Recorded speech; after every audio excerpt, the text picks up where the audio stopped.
This episode of Co-op is brought to you by Halo 3 ODST for Xbox 360. Prepare to drop. The national fight against drunk driving. Over the limit, under arrest. And Squarespace.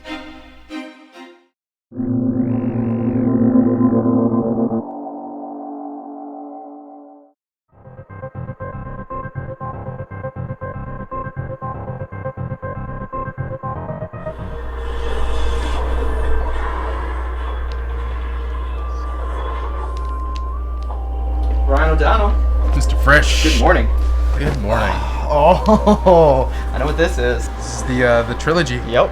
The trilogy of Metroids. Indeed. Nice. I never played all the way through Echoes when it first came out, so I'm going back through. Really enjoying it. Nice, dude. Yeah, I mean, the original's like one of my favorite games. Dude, right? Tell me about it. Yeah. When I was a kid, I mean, I spent countless hours with that game, going through and like finding all the secrets, Justin Bailey and all that, and then Metroid 2, Return of Samus, like, Game Boy. I mean, it was like the ultimate statement on loneliness and solitude in the game. Just incredible, and great music too. I mean, same with the original, really. I was talking about Prime. I haven't played the old ones. What? Yeah. Are you serious? You haven't played those fucking games? Nope. Dude, tell me you've played Super Metroid. No. What? I've heard of it. I mean, oh my god! Every game is based on Super Metroid. There would be no Castlevania without... Dude, you have to play Super Metroid right now. Just hold on a sec. He didn't even pause this game. The thing I like about you most is you've run away with me. So pack your bags and your shotgun too. We might run into zombies. We're always down for that co-op multiplayer action. We're always down. We're so down. We're so down. We're so down for co-op. We're so down for that co-op action.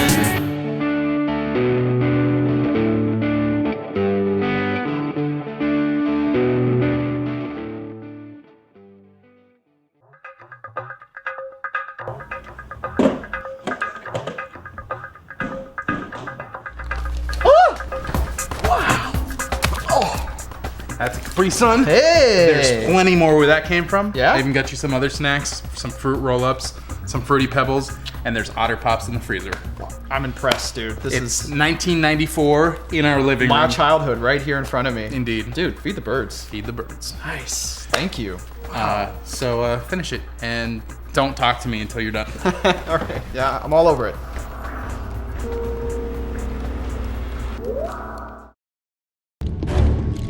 Finally, I get to meet the man who has caused us so much trouble. But I'll put a stop to that now. Like hell you will. Wolfenstein was a game that I was not expecting to play this year at all. Yeah, I was really curious as to what everybody's expectations were on the game. I expected it not to come out. That's just a game I thought would be pushed back. I forgot about it. Yeah. I actually, like, when it showed up, I'm like, oh yeah, this game. I completely forgot it was even coming out.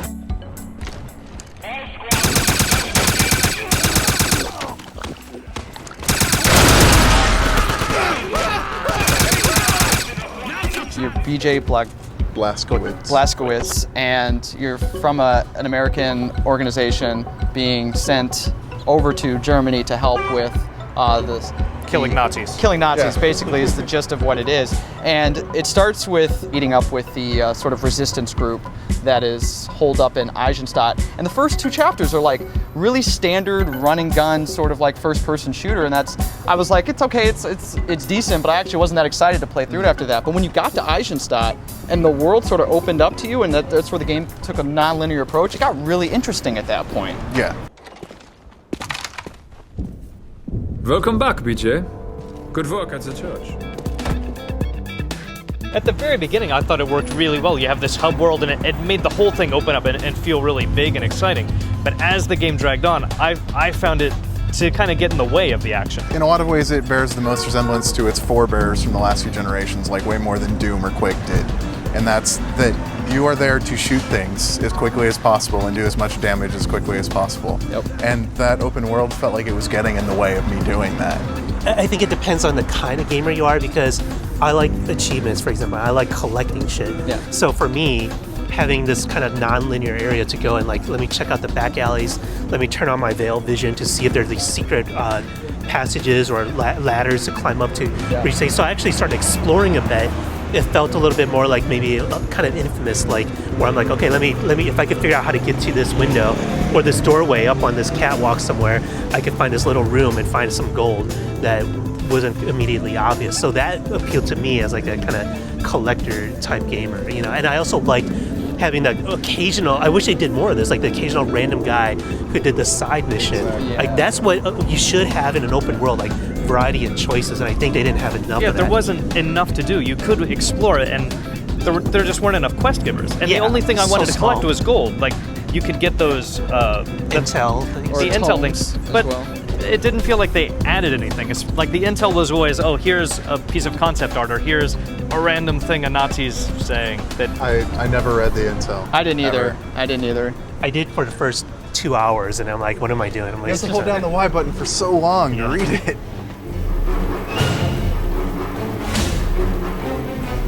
While initial experiments have shown promise, we are quickly coming to realize how difficult it is to artificially create Naxxon crystals. What do you guys think of the Veil powers that they added to it? That's something completely new for the Wolfenstein games. They didn't use it very often, and it was like a stuff that was borrowed from a lot of other games. I mean, the shield reminded me of sort of Dark Sector, but I did like the way the shield looked, where you could actually see all the bullets rippling off of it. And then if you upgrade it, you can see the bullets bounce off and annihilate everyone around you. Right, exactly. When I first saw that had slow-mo, I was really excited because I like the Fear series, but I don't feel like the slow-mo worked nearly as well. Well, you have it for 5 seconds. Exactly. Like you turn it on, it's like, oh, and it's gone. It's cool, you can combine the powers. I would go in to a room full of enemies and I would turn on like Meyer slow motion and power to boost my damage, and then the shield all at once. And then even though I can only, that would last for maybe 2-3 seconds, I'd be like a super badass for those 2-3 seconds. So that is kind of cool. It actually encouraged me to play outside of just the run and shoot, which I would have done by default. Yep.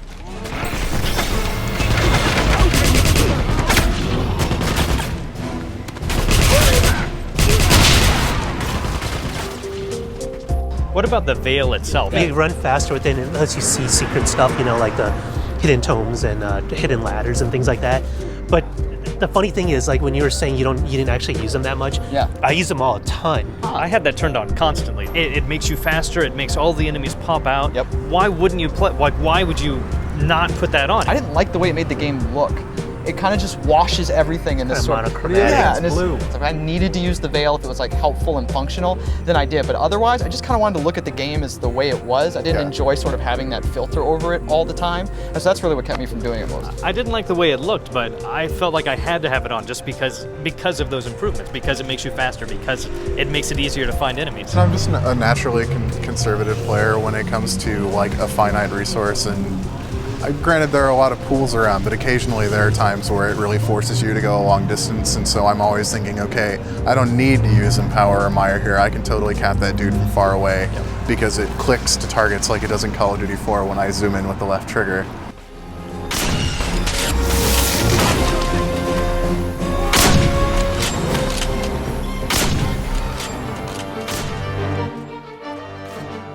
Combat in the game is actually really fun. Like the way that the enemies interact with you, the way that the level design is generally really good. It's set up in these sort of long arenas of death. And the nice thing about the weapons in the game is that you can tailor them to suit your needs as a player. Like I like being the guy with the sniper rifle and the guy with the enclosed machine gun. Yeah. And those are the two weapons that I upgraded as well. Because it dropped ammo for them all the time. So it encourages you not to get these other weapons, because then you're just going to be wasting money. You have the 2 or 3 weapons that you constantly get ammo for. Those are the ones you have to put your advancements into, or else you're just going to waste all your money on ammo. Yeah, I basically upgraded the sniper rifle all the way, Yeah, the so I Kar could get 98. the Kar 98. So I had the scope, and then the MP40 and the MP43. I just boosted those all the way up, so I had some like mid to short range combat as well. Yeah, me too. I guess we all did exactly the same thing. You know, I thought about it with the power weapons, but they're so powerful. Like the flamethrower, the Tulsa gun, the particle cannon, the L44. They're all like these one-hit kills, like wipe out groups of enemies. Just super powerful guns that like I would sit there and be like, should I upgrade it? I'm like, no. Ammo upgrades are nice though. Yes. The ones that let you hold more Yeah, ammo. especially for the Wolfenstein version of the BFG that you get later, where you increase your ammo by like 6 or 7 or something like that. The flamethrower is actually really useful. I found it's probably the most useful flamethrower I've used in a shooter in a long time. I think it looks really good too. That The too. flames do look really nice in it as well.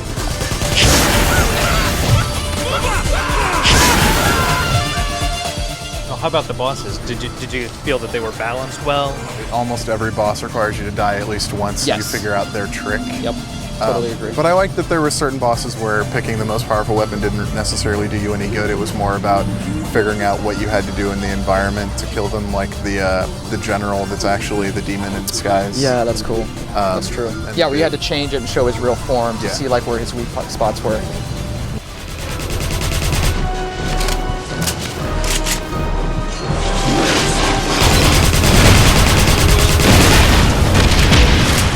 Honestly, when I got to the end of it, overall, I was really, I wasn't blown away. It wasn't any, like, breaking any new ground or anything that I hadn't seen or played before, but it was a really just kind of solid package altogether, It was I a think. hell of a lot of fun. It really was.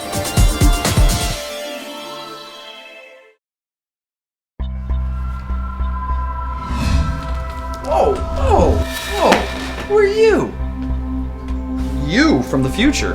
Me? Yes, you. What's the future like? Dude, it's awful because you didn't pre-order Halo ODST, so now we can't play it. Dude, it's just another Halo game. Dude, it's so much more than just Halo.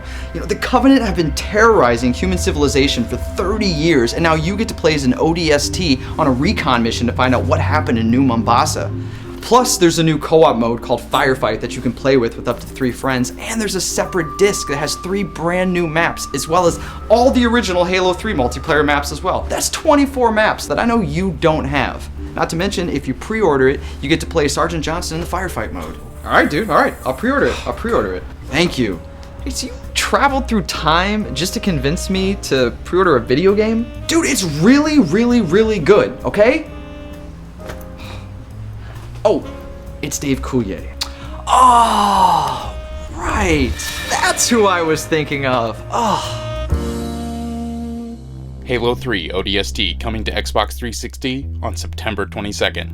Visit xbox.com/halo for more information.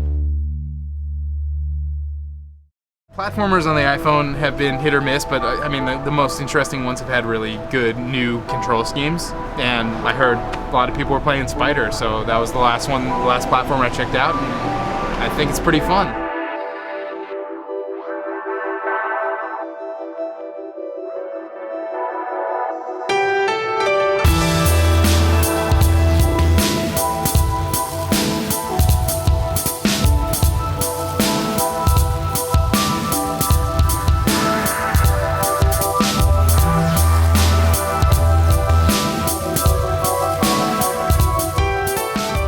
The basic controls are really easy. The Spider kind of like will walk along any surface that, you know, either left or right basically. If you hold your finger on the right of him, he goes right. If you hold your finger on the left of him, he goes left, and then flick the screen to jump.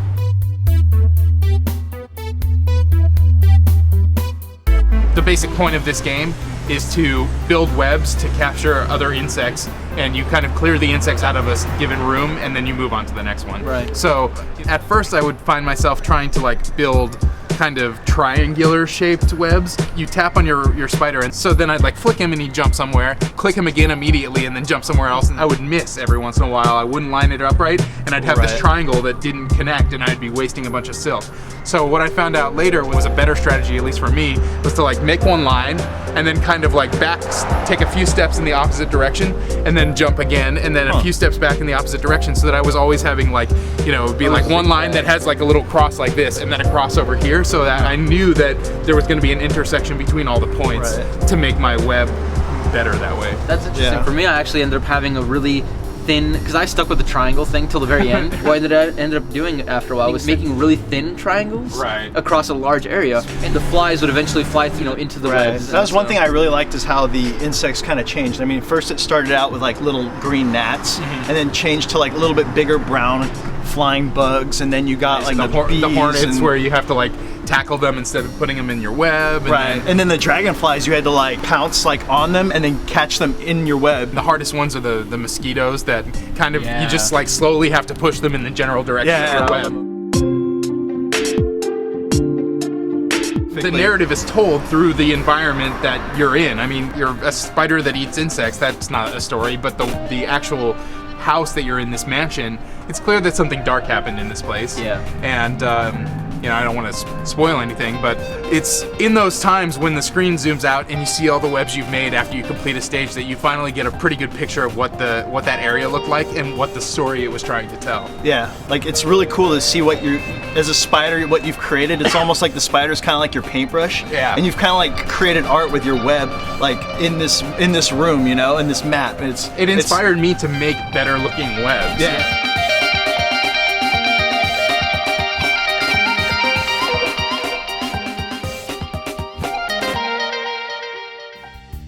I mean, it does have a fairly good, fun progression as you go on. It doesn't feel like the exact same game at the beginning that it is at the end. Right. But it also isn't the most complex game ever, and I could see a lot more mechanics and story elements being added in, say, a sequel if they were to do one. That could make the game a whole lot more fun. For me, at least with this game, I ended up finding myself, playing it for a 40-minute, half-hour chunk, and then getting kind of tired of it because it was really repetitive. Also, I'm really glad that, like many other games, they put in a auto-updating leaderboard, which I'm liking more and more iPhone games putting that in because it has Facebook integration. Facebook integration. I like to track, mini achievements among my friends, and I like to see who I'm up against and who's ranking below me or above me. I think it's a good first bite for this development team was, as far as I know, all working in their own spaces. It's not like they're this team that worked in this office. They just kind of made it separately and brought all the components together. That's really cool. And I think that's a cool way, a modern way to make games. And I think it's a nice little game, and I'd love to see what else they do in the future because they don't even have to make another Spider game. I mean, just the fact that they've kind of got these mechanics down makes me interested to see what they can do next. It's a good slice. Yeah, definitely.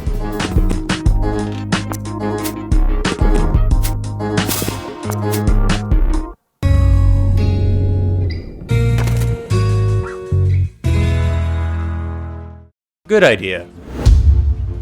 Drinking at home while playing racing video games.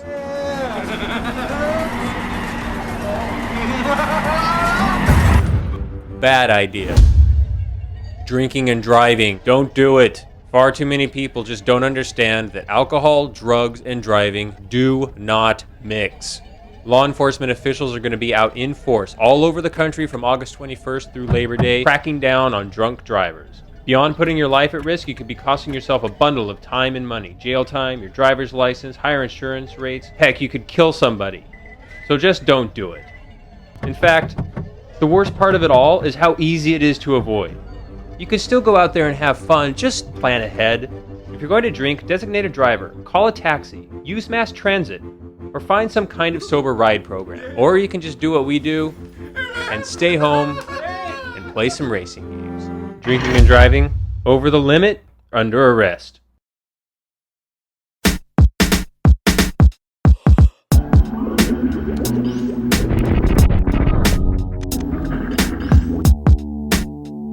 No. Ah! Yes! Yes! Dude. How you doing? Oh man, it's got the Nope. Don't hear it. this You're not- part though, you're man. not It's doing got, it.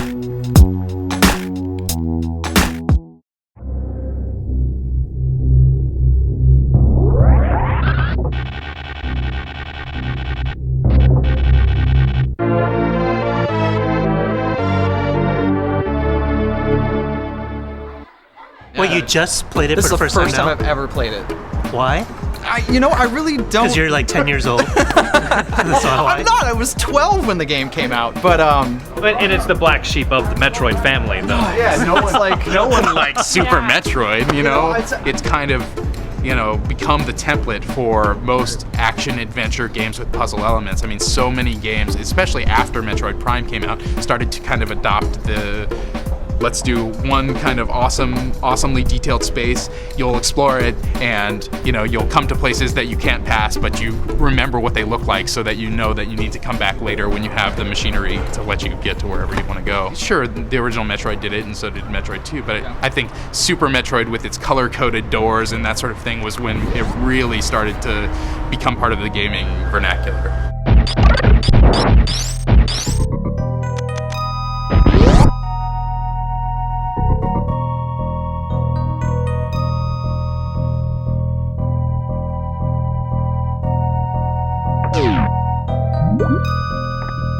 One of the things that it did that's ahead of its time is very nicely teach you these really tricky mechanics. I mean, it's a game where you essentially have to know that you can walk through walls. Right at the very beginning, there's a wall, that looks a little awkward, but it still is a wall, and you can't go forward unless you can bomb through that spot, and that really sets up from that point on, like, okay, I need to be checking everything, and I don't know if what I see in front of me is actually what it appears to be.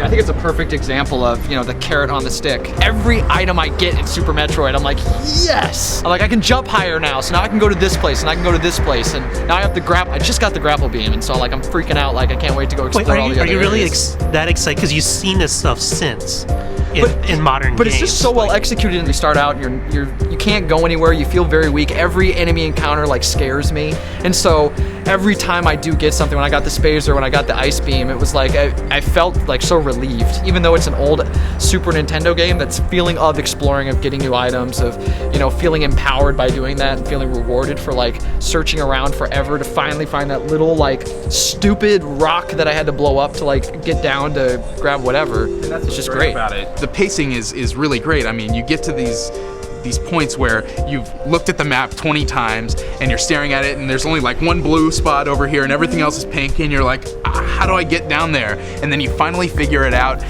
It ends up taking you to one new area, and then all of a sudden you hit a map room and you get a whole new map for like this entire unexplored area, and you're like, wow, okay, now I feel free again. And then it gets claustrophobic, and then you find that one spot again, and then it opens up. Playing through it the first time, I would look at the map and I would see an area that I had no clue how to get to, and it would just frustrate me beyond all belief, because no, I cannot go any further until I find out how to get into this one room where there might be something, or there might not be anything at all, but I still want to find out how.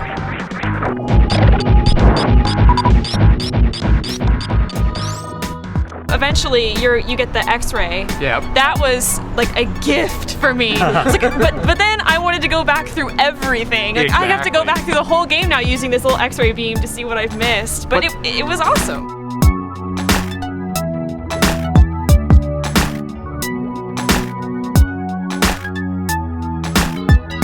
This is probably one of the few times, or the first times in a game, where you're kind of building a map as you go, and then they give you the map. They're telling you, look, here it is, here's the map of this area.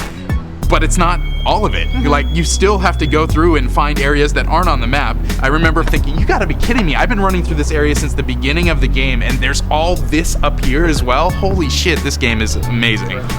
It's almost like game design ahead of its time, exposing this much of the map that you should know about. That's great for maybe a more casual player, but there's still more for you hardcore players as well. What's your favorite area of Super Metroid? Wrecked ship. That's my favorite area The wrecked too. ship. It is hands down my favorite. It's not really combat focused, and when it's like when you walk into this place, it's a dead place. Yeah, everything changes, and it's very drastic. At least I felt that it was, because in order to get there, you have to go back outside. When you're down in the world, there's always a ceiling. When you go up above, suddenly the ceiling is gone, and you have a very firm feeling of that. And then you go into this wrecked ship, and it is like you walk into a ghost town.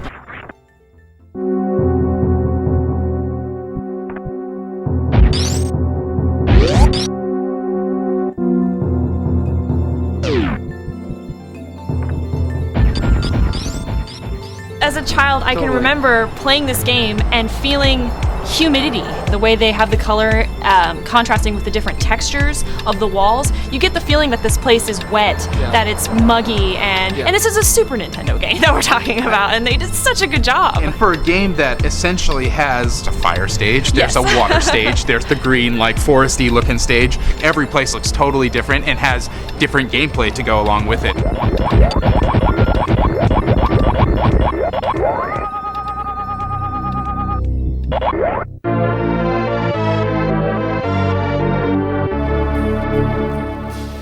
When I was younger, when I first played Metroid, I felt like, especially compared to something like Mario, I felt like her movements were a little bit more stiff. The momentum he has when he's like jumping, or his little slides when he's trying to stop from running. Does that bother you now? Like by today's standards, like I gotta feel like it's probably worse now. You know, I'd probably compare it to playing something like Call of Duty 4 versus like Fallout 3. Fallout 3 just doesn't, you know, it's fun to play in first person and the shooting's kind of fun, but it just doesn't feel as tight and as controlled as Call of Duty is. I suck at the jumping in the game, honestly. I definitely know what you mean. You know, the inertia of a Mario jump is like, there's just nothing like it. And I think that's the key, is that there's nothing that feels as good as Mario. And they do a good job of making you feel like you're weak at the beginning, and the jumping is hard and the shooting is hard, but as you go on, and by the time you get to the end of the game, you can just keep jumping in the air as many times as you want. Anything that you touch dies. Your weapons are so powerful. You're so strong that you just feel like God, and it's great.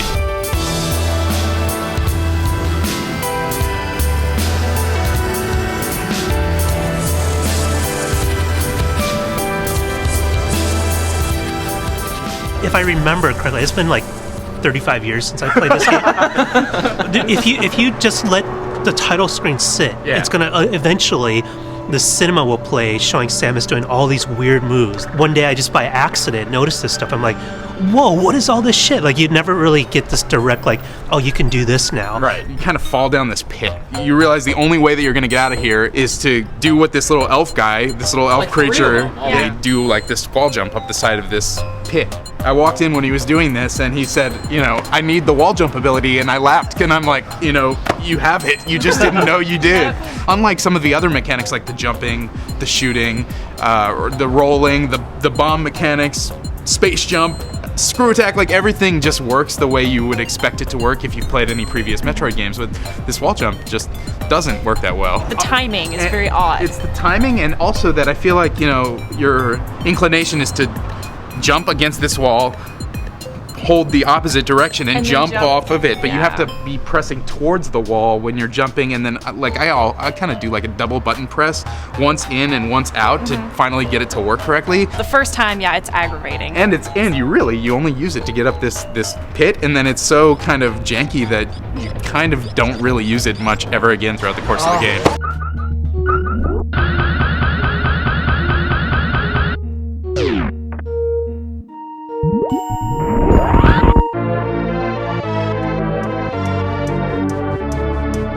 So have you beaten it? I haven't beaten it yet. So we cannot not discuss the ending.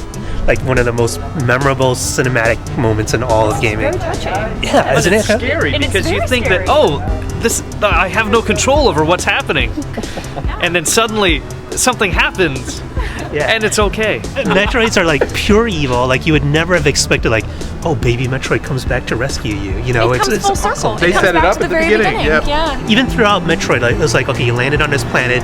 There's something going on, but you didn't have that kind of emotional anything until the very end, and then it's very emotional. And then you're like, holy shit, that was so awesome. And even to this day, 35 years later, I still remember this moment as one of the greatest moments in gaming. It really is.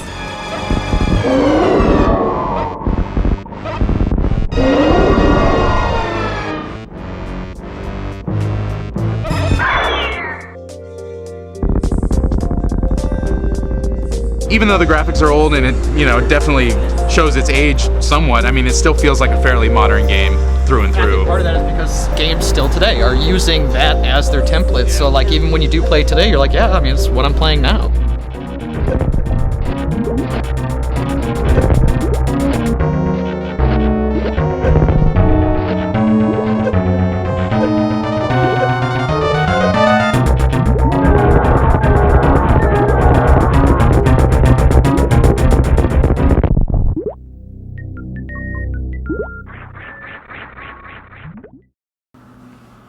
What if life was like Squarespace? Squarespace is a publishing system for anyone looking to build a blog, portfolio, or any kind of website. Squarespace offers a uniquely flexible tool for just about anyone, no coding experience required, to build high-end, complex websites with the same functionality and uniqueness that you find on some of the highest traffic pages on the web. Good taste not included. Sign up today and use promo code COOP.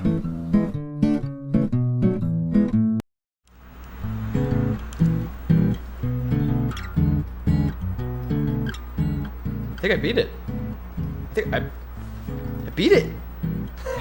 I beat it. Ryan. Dude, I'm right here. I've been here for like 2 hours. Are you serious? Yes. What?